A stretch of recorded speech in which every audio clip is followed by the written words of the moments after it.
O isang pagbati ng umaga, tanghali, gabi, saan man kayo sa panig ng mundo. At ayun, nagsa-sightseeing tayo ngayon. Gabi na, kanina pa. Andito ako sa lugar. Meron ditong lugar na yun. Pag pinuntahan mo, ayan madilim siya. Ito yung sa mga magjojowa. Andun yung kasama ko sa sasakyan. Iniwan ko muna. May kausap eh.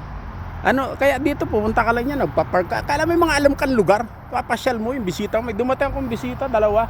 Isang galing US at saka Toronto. Okay naman topic ko, yung di ba yung sa atin sa Pilipinas sabihin.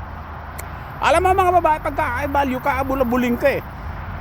Hindi naman totoo yun kasi alam mo, ginagawa kasing literal. Oo, yung nagsasalita, maraming followers, influencer. Pero dahil nga sa, pag tinignan naman yan nagsasalita, wala naman resibo.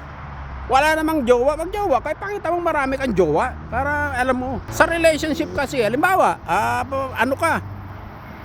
presidente ka ng Pilipinas, wala ka naman jowa, di ba? Paano ka? High value ka sa society. Pero iba kasi ang high value sa babae. Ang sinasabi natin, pag sa babae, para maging high value ka sa babae, hindi mo kinakailangan maging mayaman, hindi mo kailangan celebrity ka o para maging high value ka sa babae, kinakailangan makita niya na may direksyon ka sa buhay, may forma ka din, at higit sa lahat, hindi ka boring, napapasaya mo siya.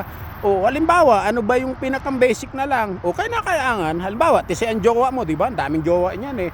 O para yung tisay, makita niya na high value ka, ipakita mo sa kanya na open ka, open-minded ka. Alam mo yung difference ng kinky sa erotic. O ano ba yung kinky? O yung kinky, buong manok pinapasok. Yung erotic, balahibo. Kasi ang mga babae, hindi naman yan basa-basa. It takes time. Sa pelikula lang naman yung o kunwari sa bar, one night stand, pwede rin yun. Pero kung medyo talagang may celebrity ka, pero kung ordinaryo ka lang wala ka mang helicopter, gusto mo lang syempre lalaki ka eh. Pero ang high value na lalaki, sa dami ng jowa mo, alam mo nang na-reject, alam mo nang magka-jowa, yung marami ka ng options kasi nagka-jowa ka na, yung alam mo na ang gagawin mo kung paano ang isang babae sasama sa'yo.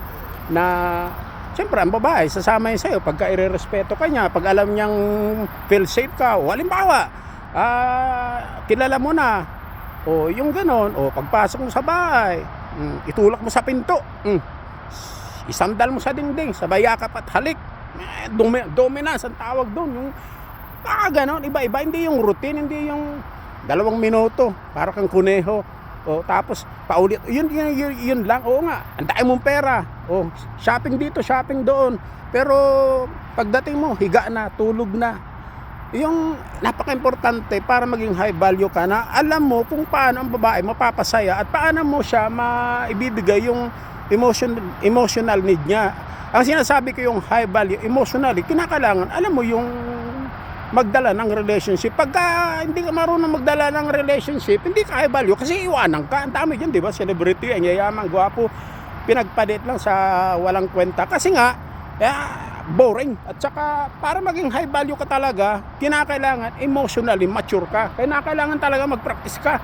Alam mong lahat ng position hanggat maaari, foreplay pa lang, 45 minutes. Kasi, ang sa bed, hindi kinakailangan mabilis ka o nakarami ka, nakasampu ka, kahit isa lang, basta alam mo ang gawin.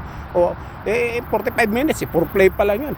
Mula ulo hanggang paa, talagang ang halik mo, yung mga mula, talagang lahat ng parte ng katawan niya, mararamdaman niya yung mga himas at halik mong talagang mapapasigaw siya. Habang sumisigaw siya, o nilalamas mo yung dibdib niya, o mga ganon, hindi yung 2 minutes, 2 seconds, tapos ka na. Wala yon. Kasi sa importante sa relationship, yung emotionally mature ka sa relationship, mag-practice ka talaga. Iba yung may alam ka. Di ba? Ayan, dilim talaga. Ngayon, doon sa sasakyan yung kasama ko. 2, nag-uusap. Pinasyal ko lang.